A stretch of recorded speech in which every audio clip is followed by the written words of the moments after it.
আসসালামু আলাইকুম। কেমন আছেন সবাই? আমি একটা আপু কিছু ব্লাউজ মানে ওনার শ্বশুরবাড়ি থেকে নতুন বিয়ে হয়েছে, শ্বশুরবাড়ি থেকে আসা শাড়ি, তার জন্য ব্লাউজগুলো সেলাই করতে দিল। তো আমার ছেলে দেখাবে ব্লাউজগুলো সেলাই কেমন হয়েছে, অবশ্যই কমেন্টে জানাবেন। আমার ছেলে দেখাইতেছে। আর এই হচ্ছে আমার নিজের মতো করে সেলাই করে দিতে বলছিল, এইভাবে টার্সেল করে পিছনে ব্যাক সাইডে এইভাবে পাইপ একটু লেস করে দিছি।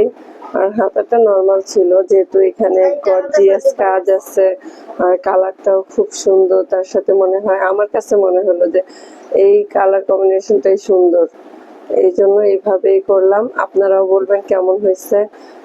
আর অবশ্যই আপুটার ভালো লাগবে কিনা আপনাদের জানাবেন, ভালো লাগার মতো হয়েছে কিনা। তারপরে এই একটা ব্লাউজ, এটা পিছনে টার্সেল নাই, গোল গলা, পিছনে একটু বড় করে, আর হাতাটা এইভাবে একটু ডিজাইন করে মাঝে মাঝে মুতি দিয়ে দিচ্ছে। আমি ভিডিওটা এত ভালো করতে পারতেছি না, কালারটা খুব সুন্দর, মোবাইলে কেমন আসতেছে আর কেমন হবে তাও জানি না। আমার কাছে এমনিতে কালারটা অনেক সুন্দর। সেলাইটা কেমন হয়েছে অবশ্যই জানাবেন।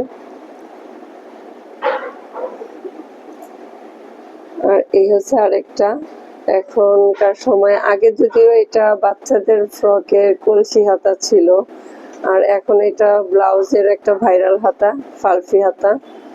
আর সাথে এই যে টার্সেলটা নিজে করে দিছি নিজের মতো করে। সাথে কেমন লাগতেছে এই কালারটার সাথে এই মতিগুলা জানাবেন। আর যদি কারো ভালো লাগে অবশ্যই একটা লাইক দিয়ে দিবেন, একটু শেয়ার করে দিবেন। আর যদি কারো সেলাই করানোর ইচ্ছা থাকে আমার পেজে নক দিবেন। আসসালামু আলাইকুম।